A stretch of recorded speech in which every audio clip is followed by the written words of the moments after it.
महमूद साहब, आपकी शोहरत ये थी कि आप कराची की या सिंध की पीटीआई के मेन फाइनेंसर हैं। आपने बहुत पैसा खर्चा तहरीक इंसाफ के ऊपर। आपकी बिना के ऊपर कहा जाता था कि ये पूरे वो आपकी फंडिंग के ऊपर ये पार्टी पूरी कराची के अंदर और बाकी एरियाज़ के अंदर कैंपेन करती है। तो आपका पार्टी छोड़ना ये पार्टी के लिए बहुत बड़ा धचका है। नहीं, देखे झटका नहीं है पार्टी में। देखे कोई आदमी इंडिस्पेंसिबल नहीं है, एक जाता है दूसरे आता है। मगर मेरा ज़मीर गवारा नहीं करता था कि मैं यहाँ पे रहूँ और फ़ौज की बेहुरमती और शोहदा की बेहुरमती देखूँ। इससे बेहतर देखिए, कोई भी आदमी अपनी सीट MNA की सीट, और मुझे अगले MNA की सीट भी कंफर्म थी, ठीक है ना, ये मैं आपको बता दूं। मैं उस हलके में भी काफ़ी कंफर्टेबल था, ठीक है ना।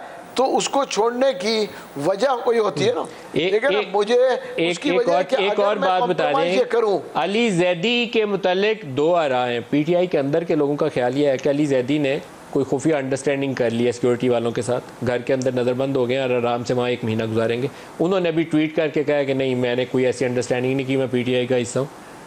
आपके ख्याल में कुछ और लोगों का भी ऐसा ज़मीर जागने वाला है, अली जैदी समेत?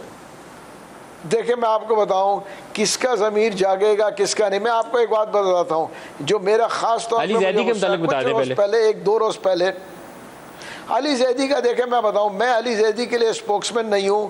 वो उनका क्या है स्टेटमेंट वो दे रहे हैं, वो नज़रबंद हुए हैं, लोगों का क्या चीज़ है, वो पार्टी के सीनियर लीडर हैं, ठीक है ना। हर आदमी ये डिसीजन नहीं लेता है, क्योंकि ये बहुत बड़ा डिसीजन है कि MNA की सीट छोड़ना। जैसे मैंने कहा ना, मैं साबिक MNA नहीं, मैं आपके साथ कोई और भी ऐलान करने वाला है?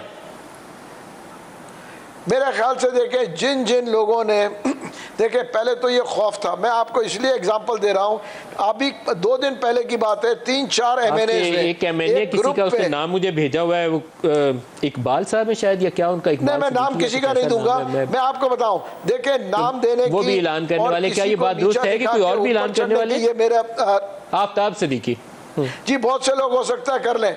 देखिए, बहुत से लोग कर लें। अभी 4 MNAs ने एक ग्रुप पे लिखा था कि जी हम इसकी तरदीद कर दें, हमें परमिशन मिलनी चाहिए। आज तक उनको परमिशन नहीं मिली तरदीद करने की, इसकी मुज़म्मत करने की। आपके साथ अब मैं आपको इसका और क्या जवाब दूं? फॉर्मर कुछ MNA थे या PTI के कराची के लीडर्स थे, वो ये ऐलान, आपकी तरह का ऐलान वो भी करने वाले हैं? लास्ट क्वेश्चन है। देखिए, मैं किसी से इन टच नहीं हूँ, मगर मैं आपको ये बता दूँ, पाकिस्तानी जितने हैं, जिनको फ़ौज से हमदर्दी है, जिनको पाकिस्तान से हमदर्दी है, वो इस चीज़ को बर्दाश्त नहीं करेंगे कि फ़ौज के ऊपर ये चीज़ें हों।